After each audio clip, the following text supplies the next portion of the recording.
Ok, nous voyons tout ce qui se passe entre l'Iran et Israël. Okay, ça bombe, ça explose, ça pète de partout. Et récemment, il y a eu une frappe, multiples missiles atterris à Tel Aviv, parmi lesquels les fragments des missiles ont endommagé l'ambassade américaine à Tel Aviv. Monsieur Donald Trump directement a quitté la salle de réunion de la G7 au Canada pour se rendre aux États-Unis d'Amérique pour discuter. Je pense qu'il y a des choses très intéressantes à voir ici. Monsieur Trump rentre.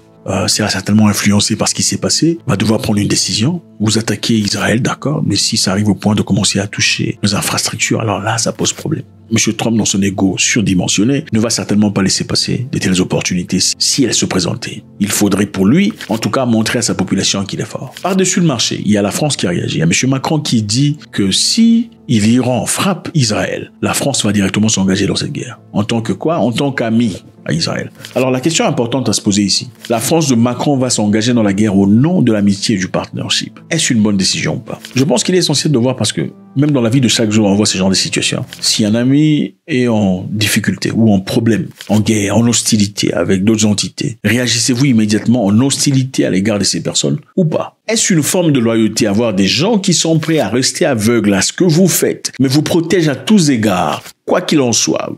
Coûte que coûte, les difficultés dans lesquelles vous vous retrouvez, ils sont prêts à s'engager avec. Est-ce cela de la bonne amitié ou de l'ignorance? Point d'interrogation. Mais la question se pose est celle-ci. Tu combats à côté d'un ami qui a, supposons, raison. C'est une bonne chose, n'est-ce pas? Contrairement, tu combats à côté d'un ami qui a tort, sans que tu ne poses des questions réalistes pour savoir qui a vraiment commencé cette histoire. Et en fin de compte, on te blesse ou on trouve ton œil. C'est reste de l'honneur ou de l'inconscience. Tu combats à côté d'un ami qui a commencé un combat dont tu ne connais pas la genèse. Mais en fin de compte, l'ami a peut-être tort et on te trouve ton œil pendant que l'ami, son œil à lui, est bon. Est-ce de la bravoure, de l'héroïsme ou simplement de l'imbécilité? Faudrait-il poser des questions pour essayer de comprendre? Qu'est-ce qui se passe? Faudrait-il toujours soutenir son ami même s'il était en guerre avec une personne dont dans la situation il a tort? Faudrait-il soutenir l'ami, aller dans une guerre potentiellement mortelle? Dans une situation où on pourrait peut-être alternativement trouver des solutions paisibles. Faudrait-il nécessairement s'engager dans une guerre à côté d'un ami, prenons dans ce cas provocateur, ou un ami enchevêtré dans des contentieux lointains, et que vous y trouviez vous-même des difficultés inchangeables, une douleur inéluctable? Serait-ce de l'héroïsme ou de l'absurdité? Ce qui est vrai, je sais que beaucoup de personnes disent que si c'est un frère, d'accord, votre frère, le fils de votre père, votre mère, dans ce cas vous réagissez,